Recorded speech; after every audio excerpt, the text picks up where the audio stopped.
mo ni ako nakuha nga mga talbos sa kalabasa. Kaya nang dagko naman ni akong gipangtanom, gipangkaon ko naman tong mga gagmay. Dahil uban nga nabilin, mura ning nabilin karon. Di naman sa ni sila mang dagko kay mabugnaw naman. So mo ni sagol sa sabaw. Basta lang na makaon sa sabaw.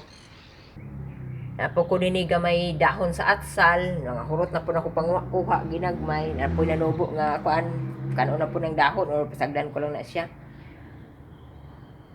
Napud ko'y pipila diri nga asilga, mga giant nga pitsay, o beet, nako'y beet nga duha ra ka buok. O parsley, perihil, nga nanay ang mga bulak, kamatis, manibong nga kamatis. Namatay na tong duha ka punuan. Ug kani mo ning kale. Murag kuan gyapon siya sa mga katong mga cabbage ba. Imo ra na pangaon ang mga dahon. Ug kini na kay mga baby radish karon muna sila. So nanay kuan na magali dahon, pila na may dahon ani, upat na kabuok.